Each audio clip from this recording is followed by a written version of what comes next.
recently, we've seen in Madison, Wisconsin, the gunning down and murder of another young African American / black man. And Omar, I want to go to you first today. I see you have some information there, as usual. And you are familiar with the recent event in Madison, Wisconsin. Unarmed young man, black man, gunned down by a white police officer. And we've seen, though we know work has continued in Ferguson in the interest of African Americans, but we've seen on the TV, we have a new eruption and the wounding of 2 police officers. Now, is this an attempt by white supremacy, a continuation, and is this the culmination that we're looking at of white supremacy? And let me say this before we go. We promised the audience, Omar, that we would continue on white supremacy. 4 or 5 series maybe. So a promise made, a promise kept. We are continuing to discuss white supremacy. Omar. You know, white supremacy is not just in America. It's around the world. And what they're doing to us here is what they're doing to black people and people of color everywhere you find the white man's footprint. Nothing's going to change until you take retribution against those who are perpetrating this kind of slaughter upon the people. As long as he can do it and get away with it and keep you in the dark about what he's doing, then he's going to continue to stay in power. He's going to continue to brutalize and trivialize what he's done to you as if, you know, it's just all in a day's work. We must do something about what's happening to us. Mr. Robinson should never have been murdered, never. And it was truly a murder. But there are so many others like that, not just this year and last year, but there's a history of it, all the way back to the time they brought us over here. So nothing's changed. We got to change. Okay. Talut, he was talking about doing something about African American situation. And we see in Ferguson, I have a piece here that says, well, we saw some step down, cause and effect. Police officers, hate email, and now they are calling for the mayor himself to step down. Do you see that as an act of retribution, at least in part? We're talking about the question. No. Okay. No. That isn't nearly enough. Okay. I mean, that's like a drop of water in the ocean. Okay. Okay, for have some guy to resign because he's this or that, and another guy step aside because of it, and a child's life is taken. Come on, we have to demand more. Okay, and then you have a situation where the Justice Department is reporting X amount of black men, women, and boys killed by killer cops around the United States, and now they are saying, oh, no, well, that number isn't correct. It's more like double that number. Okay? So there's a massive cover-up going on in the United States about the killing or execution of young men and women and really adults. Okay? So we have to look at the big picture of these things. Okay? If we are satisfied, if we can become satisfied because somebody resigned, then that's a poor example of people. If we handle our business as the Bible, the Quran, and other religious books around the world say do it, we wouldn't have a problem. Okay. But see, we got a problem because there are so many of our people who are looking for the easy way out. Okay. And the easiest, not the easy, the easiest way out. Okay. Okay. I want to go right back to you, Omar. Talking about white supremacy, and we've talked about it going back to the 1700s. We've talked about the night patrols, the paddy rollers, who have emerged. Are these the same people who have evolved or emerged into killer cops that Talut is talking about today? Is this the same element that we're talking about today? You know, it's the exact same people, Oh, all right. with a different name. Right. But you know, the plan is still the same. It's no difference. We have got to do something about it. We talk about it. We got to do something about it. Okay. And if we don't come together and unite and organize and mobilize the people, we're going to continue to get the same thing we didn't get. Okay. And people are afraid to organize and mobilize because they're afraid of what white people may say. To hell with what they say. Okay. It's what's going to happen to our children. Yes. Everything is about our children. If we don't do something now, our children don't have a future. I shouldn't have to have a conversation with my son about what happens if a policeman stops you. White people don't do that. They expect to be treated with civility. I've got to expect my son to be treated savagely. I shouldn't have that conversation with my son. The previous presenter was talking about our children in that same regard. So, when you say organize and mobilize the people, you're talking about what? Come on, expand a little bit. Let's do what the Jews do. All right. You don't find their children getting slaughtered in the street and the police say, I thought he had a gun. Okay. You don't see that. You don't see them going into a Jewish community and violating the order of that community. You don't see that. Because they have organization and they have power. And if you come against them, they will make sure you understand you step out of place. They'll have you not just fired and jailed, they'll have you criminalized and demonized, and then you won't ever see the light of day. But we don't do that. We want to excuse and forgive everybody. I ain't excusing nobody. If all they right. come after my son, nobody. Okay. Now let me ask you this then. You said something, and then I want to go right back to you, Talut. You said something about the plan. The plan coming from white supremacists. What are you saying the plan is? What is the plan? Coming from white supremacists, relative to what we're talking about, the gunning down and killing of our young men. You know, when they brought us over here in slavery, that was one of the few times in history that they had 100% employment. Because every slave had to work. And now they've gone to a technological system where they really don't need us anymore. And we're still here. And they feel like they're giving us benefits that we don't deserve. They call it what, the welfare queens. Although corporate America gets much more welfare than black America. And the welfare we claim that they claim they give us is unpaid reparations. But they don't need us anymore. I looked at a study a few months ago about the scientists in Germany trying to make something called a humanzee, a cross between a chimpanzee and a human. They can do the work that we do now, the menial labor, the McDonald's, the janitorial stuff, and then they don't have to pay them anything because they're actually not human. They're part human and part animal. And that way they can get rid of us altogether. They feel like they need to depopulate the earth and get rid of us completely. Okay. Talut, you want to say something, but let me put another question with your comment. They didn't have, we are talking about the slaveholders, didn't have an end game, right? They didn't have an end game. So now, is it safe to put forth a theory that agrees with Omar by saying that now we have to get rid of black people? We're talking about the white supremacists, and one way to get rid of them is to kill the young black men. And along with your comment, see if you can speak to that question. Sure. We've been gotten rid of. Okay. We're not a part of this society. Okay. Prove it. Anybody, can anybody prove that we, ex-slave ascendants, are a part of the American society?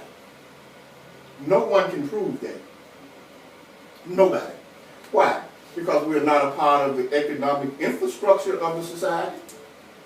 It's not our educational system that's being taught. We're not going to work at our plants and industry. We don't learn our religion.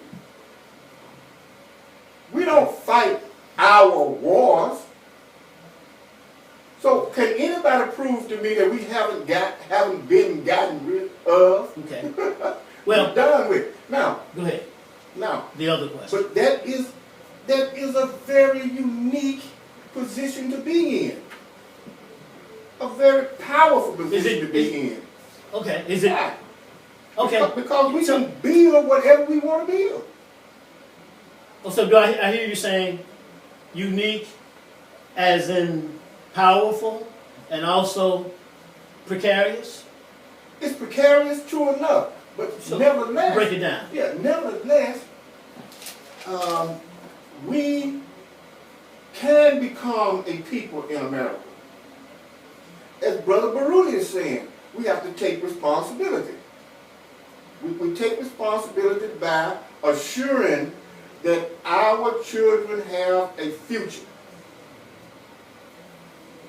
We're going to have to cause police officers to cease and desist. We're going to have to, again, cause them to do that. Okay. They're not going to willingly stop. This is not a phenomenon that you can just say, okay, all police officers around the United States stop. Don't shoot and kill nobody black. That's not part of what's actually happening. There's a mentality out there.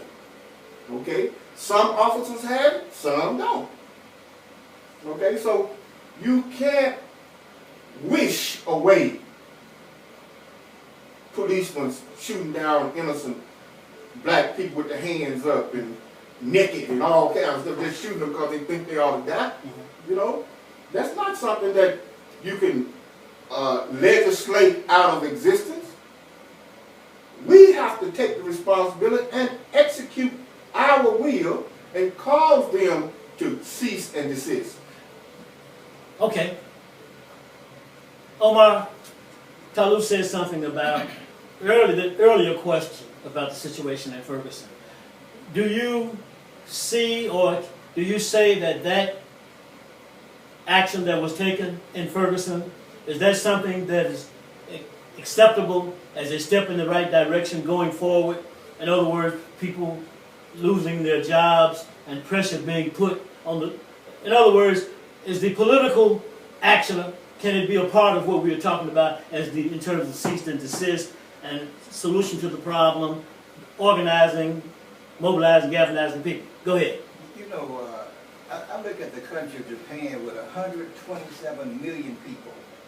In the year 2012, they only had 11 murders in the whole country. The police officers pick up their guns when they get to work. And then when they leave work, they leave the guns at work. And until 1948, they didn't even go out the door with a gun to go on duty. Because guns were not an integral part of their society. America is a society that has a love affair with guns and with drugs. And they have a love affair with killing. Because every answer that they can think of to a problem, the answer is to kill it. Whatever it is.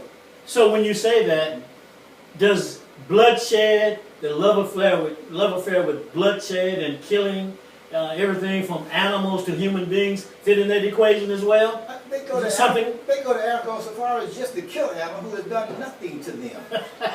Nothing, just to hang his head on the wall to say, look what I did. I'm happy. That's not really funny. That's criminal. That's crazy. Yes. Go Some ahead. of those animals now are near extinction, and some are extinct. Yeah. But that's his love affair with killing, with blood. But that's his history. Okay. I look at Madison, Wisconsin, where that child was killed. Look at the disparity.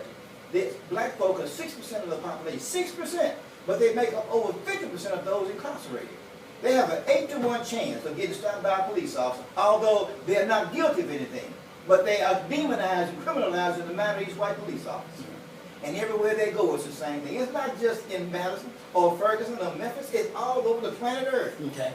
And until we look at that and tie those pieces together, we're going to continue to be victimized. Okay, look at it in time together. I'm going to go back to you, Talut. I have a book here. It's The New Racism by Eduardo Bonilla Silva. And he agrees with you. You raised the question, can anyone prove that African Americans are part of this system of society? He points out emphatically, no. And he shows how, in which it is done, and he calls it the new racism, and we've heard about the new Jim Crow, and he outlines it, and he points it out step by step, and saying that, something you said this morning, that white people don't vote for black people. And so they continue to be separate in their own society. So he proves what you said. So what do you say would be a striking, effective point to strike for African Americans? Well, we have to unite. All right? But uniting is not easy. It's not a simple process at all. Sometimes it takes thousands of years for a nation to unite. It has taken however many years here in America for the Americans to unite, and they're not fully united. They're just as divided as you can be. But our unique situation will cause us to unite rather easily and rather quickly. Okay. But we don't have anything to unite around. There's nothing for us to gather around and force us into a unit. We don't, number one, we don't have a common enemy. You can only have a nation if you have a common enemy. See, every time our leaders, our true leaders, God-given leaders, stood up to unite us around the enemy, the house Negro come out, beat us back, beat us all the way back, reversing the enemy to become a friend. So we can't ever get ourselves together to unite. Because again, number one, we don't have a common enemy. We don't have a common interest. The only interest that we have that might be common is one that's on the table right now, police killing black kids, innocent. That's a common interest. But is that a unified interest that's going to bring us together as a people? No. No. As soon as we swallow the effect of our kids and people being shot down, we go right on back to where we were before. Okay, so we're back at what you've always said, Omar. It's mental. Now, you say something about what Talut just said in terms of the Negro, what the Negro does. So what must be done about the Negro and this element that comes as a buffer between the progressive forces of African Americans that he just spoke of? Do you see that? And what must be done about it? You know, I'm glad you used the term Negro, because the word Negro comes from the Latin word necro, which means dead. Mm-hmm. And black folk are mentally and spiritually dead. Okay. On the plantation, when a Negro got out of place and became black, and white folks wanted to make an example of him, they would bring all the Negroes together, and they would allow them to see this black man get beat the hell out of, and sometimes slaughtered and tortured. Mm-hmm. They would do that to put fear in the rest of us. Mm-hmm. Look at the history in America. Marcus Garvey had nearly 2 million followers, and they took Marcus Garvey to federal court, jailed him in Atlanta on some trumped-up charges, and then they deported him, and his movement broke up. Malcolm X was rising, and he realized that America has not just a problem with black folk, they have a human rights problem. And so when Malcolm got too much into the media, people started galvanizing around him, they assassinated him. Dr. King, right here in Memphis, was assassinated because he was not just dealing with poor people, dealing with national issues. They couldn't afford to do that. Anytime a colored man becomes a black man, America got a problem with it, and their problem is always the same: killing. Okay. Quite eloquent. Is this Negro who became a black man, is that the picture of the famous picture that we see with the black man with over, I don't know, looks like 1 million whip stripes on his back? We've seen that picture. Is that what you're talking about? Exactly. He's a prime example of what I'm talking about. Okay. Jesse Jackson made a comment, I guess 20 years ago, maybe longer than that, calling what Jews call themselves Hymietown. Hymietown. Hymi what? Hymietown. Hymietown. Okay. Hymietown. Right. They I call recall. themselves that. Okay. And then they crucified Jesse Jackson, and he ain't been a powerful speaker since. Okay. Minister Farrakhan has been demonized for his stand for the cause of black people. And now you got black people running from him because, you know, he's an anti-Semite. Hell, you don't know what an anti-Semite is. Those Jews that are over there are not even Semites themselves. But you don't know that because you don't really read. You look at what they tell you and you become demonized by what they tell you, and you become comatose by what they tell you. Okay. Mental. Talut, I want to add something to this Negro syndrome. This is a serious issue from what I can gather. That a Negro is one who will never ever gain rightful ownership, including his mind.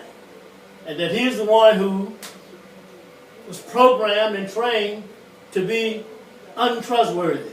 He was the one who always ran and told Massa that the black people are getting ready to make progress. What do you have to say? Here's what it sounds like to me in terms of talking about solution and what must be done. We were talking this morning, you and I. It's mental. It sounds like we have to continue to do what we're doing. Continue to point out, educate, and highlight. Motivate, inspire, and energize the people to rise up and say, I'm going to change some things about who I am, about my behavior and my thought pattern. I'm going to stop drinking so many 40 ounces. I'm going to stop smoking crack. But look, go ahead, Talut. You know, I get really excited. It's mental. It's mental to the standpoint that we are all of a psychological makeup. Affected by it. Yeah. We are psychological. We are spirit. We are. We're not physical. We ride our bodies like a horseman rides his steed.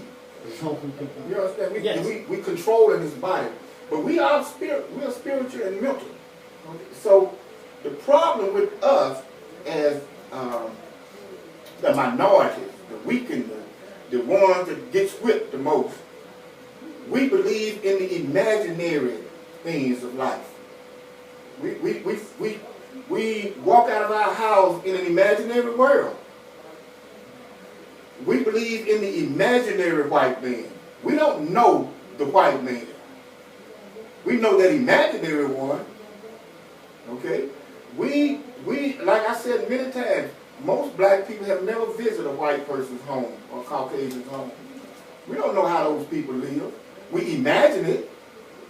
When we turn around, we imagine how they would perceive us. They don't tell us what we should look like or how we should dress or how our hairstyle should be. They don't tell us whether we should wear hair on our face or not. They don't tell us any of that. We imagine for them what they want. See, that's a twisted insanity. Okay, it sounds like I hear you saying then, in general, African Americans, they proceed to try to act accordingly. Emulate. Yeah. And therein lies the problem. Therein lies the problem of insanity. Go ahead. And not based on facts. We don't try to assimilate or emulate on facts. Yes. We imagining it. We said, oh, white people like our hair to be straight and curved. They like that. They never said they like that. Okay? We just take for granted and we assume and think that our presentation to them is acceptable to them. We're thinking for them. We think for these people. Go ahead. We are not seeking anything. We are just living on this earth without any direction from another people, but we pretend and imagine that we are doing what they want us to do. Okay. We don't care about the return.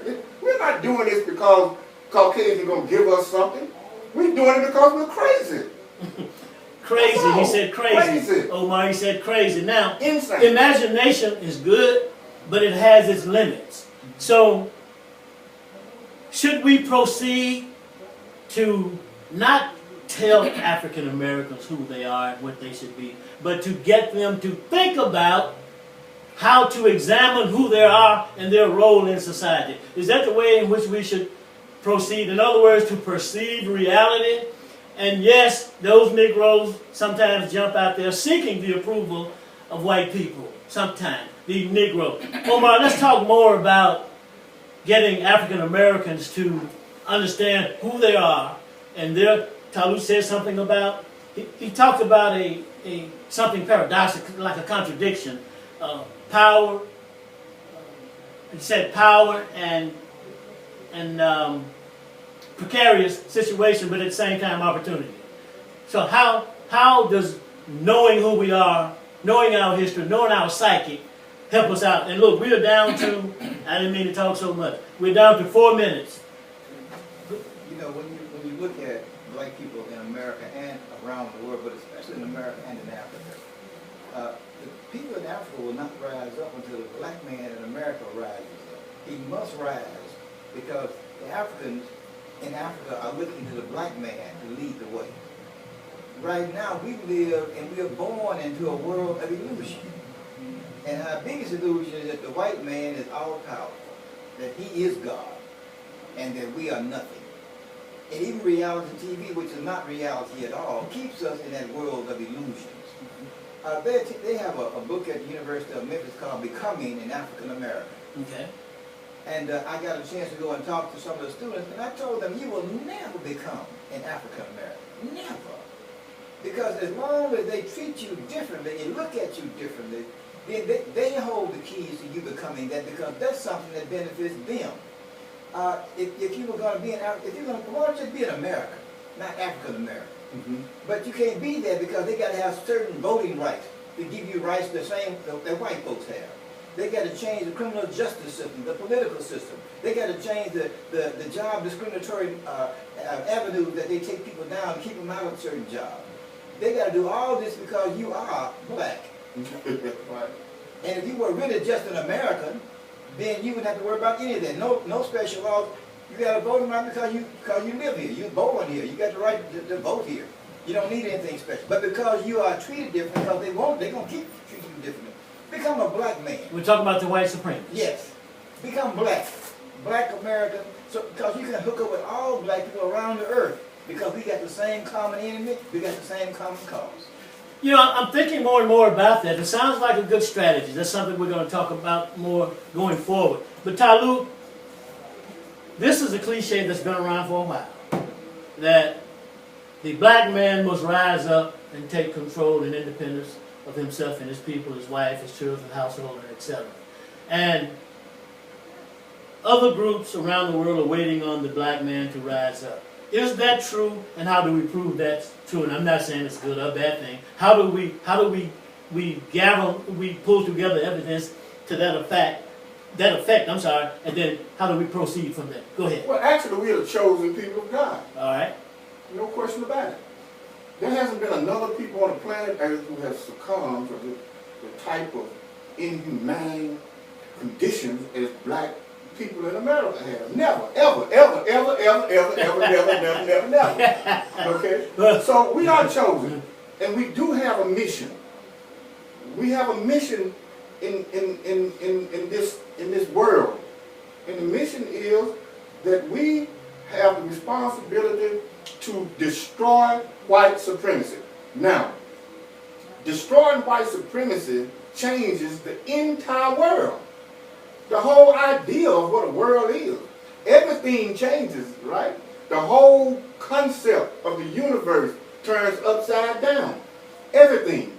Okay? The oceans rise, the locusts come, you know, all of those biblical things that happen comes about when the black man and woman decide that they're going to do God's will and destroy white supremacy. Now, not only are we going to be helping the world in the destruction of white supremacy, but we're going to be helping the Caucasian people. Okay. They carry a tremendous burden on their minds, thinking in their minds that they're better than everybody else on the planet. Right, and they say, at least I'm white, I'm poor as hell, but at least I'm white. And I told you last week, they're on TV, up to their eyeballs in debt. Yes. I mean, under tremendous amount of stress, and don't mean to cut you off, but we've heard Ida B. Wells, Marcus Garvey, and host of, including Mr. Farrakhan, actually we're calling for the freedom and independence and the joy and happiness of all people, around the world. Go ahead and finish your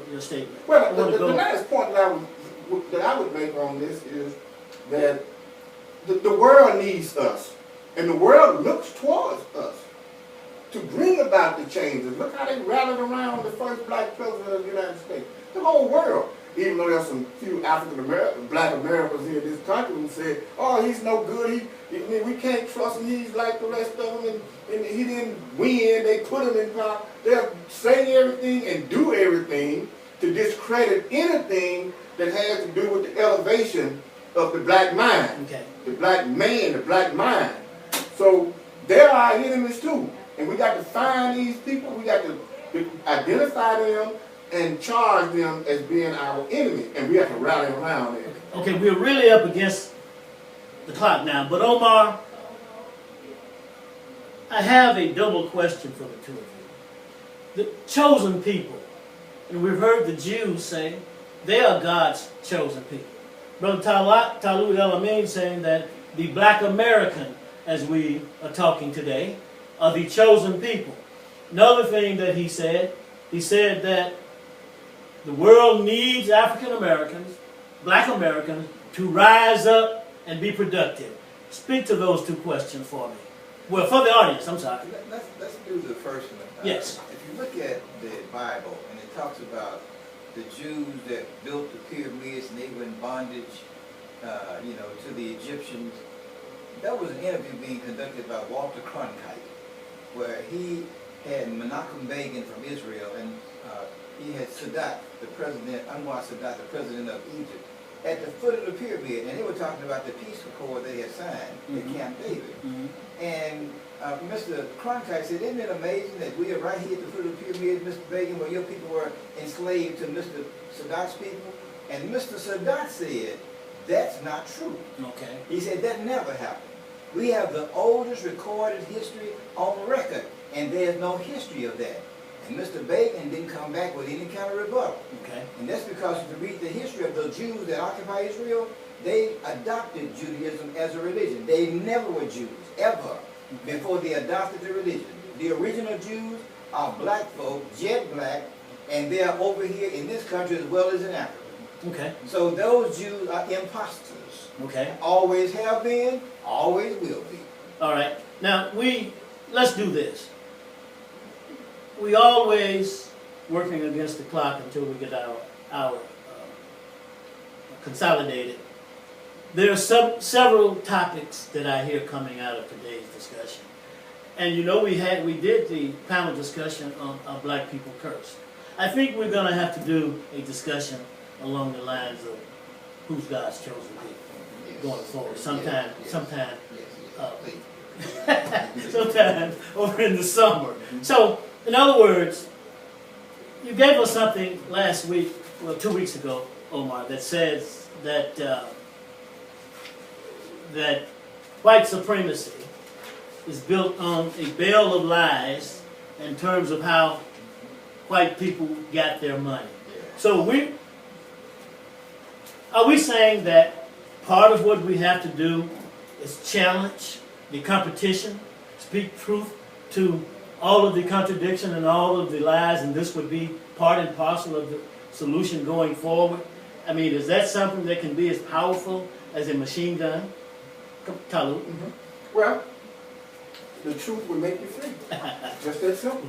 And see, the thing is this. One of the reasons the white supremacists oppress black people so much around the world is because when the truth comes out about them, they have to burn all their books voluntarily. They have to just gather all the books that they've written and burn them. All of them. Okay? Because all of their books are infactual. All of them are lies. None of them are natural. Not one. Why? Because you can put down the whole truth on a table. You can put one lie in the midst of it. Is it still the truth? No. It's not the truth. That's what Satan does. Satan takes the truth. The truth could be a black wall or a white wall. Satan put one dot of black or white in the far upper corner where you can't see it and call it the truth. But once you once you spot the dot, it's not the truth anymore. Okay. And so that's why the Caucasian white supremacists, would have to voluntarily destroy all of their books and all of their knowledge because there's a dot of lies in everything. Okay. Omar, here I found the piece. This is what it says. It says that the foundation of American white supremacy sits tenuously on a rickety base of lies and deceptions about how whites gained their wealth and status. A century and a half after slavery, the median wealth of white families is $100,000. For black families, it's $5,000. The belief that whites achieved this 20-to-1 wealth advantage by hard work is an absurd and historical fantasy. And some time ago, Mr. Jimmy Johnson was sharing with us the difference between hard work and hardly working and how you achieve your wealth. Tell us something profound, Omar. You know, since we've gotten here, white people, the reason they came to this country, many of them, was because they got free land and free labor. They gave them land. They didn't have to go buy acres of land. And they gave them us to work the land because they couldn't make any money without some labor. And they couldn't afford to pay for the labor. And the natives weren't having it. No, this was their land. They were fighting to the end for their land. And they were slaughtered in the process. Yes, they were. Over 500 Indian tribes. Now they're all on reservations. But yes, that's what America has done. And this land is drenched with the blood of Native Americans and Africans. They were brought over here in chains. That's how they got it. Wall Street was built by slaves. Wall Street.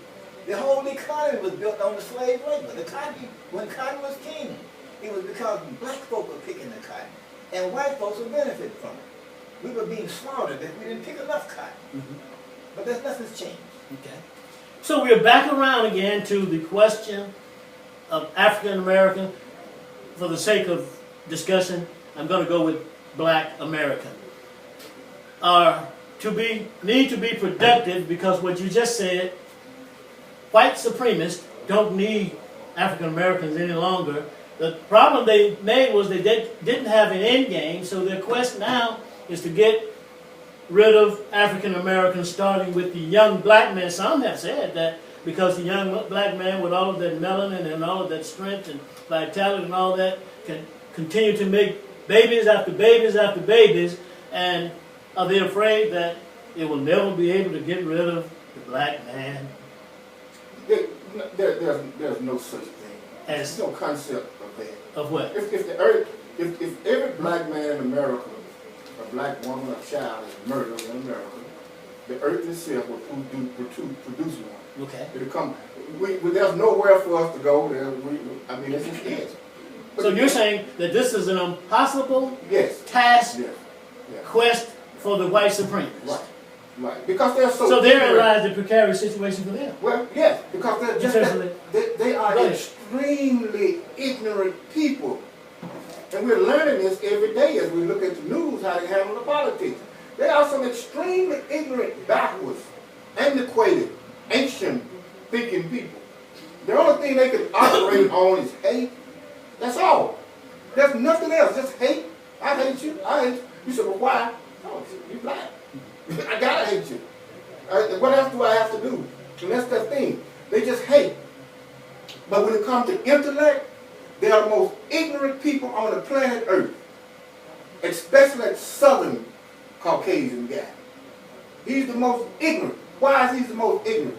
Because after 200 years, he cannot build an economy in the South. Look at the South's economy. It's the poorest economy in the country. In the mid-southern states, where this racist, white supremacists rule and dominate. The poorest people in the United States live right among these states. Mississippi, Arkansas, Tennessee, Alabama, Georgia, these states. Okay? What does that point to us? It points to us that these people are extremely ignorant, and we are too. We're just as ignorant as they are. Why? Because they are incapable of building a successful economy because of hate, and we are successful as following them. You know, we're just as ignorant as they are. Okay, so you say, so Omar is a part of this equation for African Americans, in view of all that we've said for African Americans, education. When I say education, think about what kind of education I'm talking about. Go ahead. Your perspective on a part of the solution being, because we've talked about politics, education, murder, white supremacy, and we've talked about competition as a reality coming out of one's imagination. Is that a part of the solution in the equation? Is the best way I can put the question. You know, when you speak of education, children in America are not educated. They're actually trained. Trained. To fit into corporate America's work scheme. Mm-hmm. When they get a true education, the first thing they're going to learn is who they are, where they came from. That's going to be the foundation of the education, like it is in the Jewish households. Who are you as a Jew? And where are you and what's your destiny? We don't get that kind of education. Okay, so we are really up against the clock now. So we're going to go ahead. We're going to call Saran because that's a wrap. That's a wrap. So we'll come back next week and continue. We will be offering some ideas and suggestions as to how we are to educate ourselves going forward. All right? Self-knowledge. Yes. Know thyself. Yes. First. And free thyself. You shall know the truth, and the truth shall set you free. Love.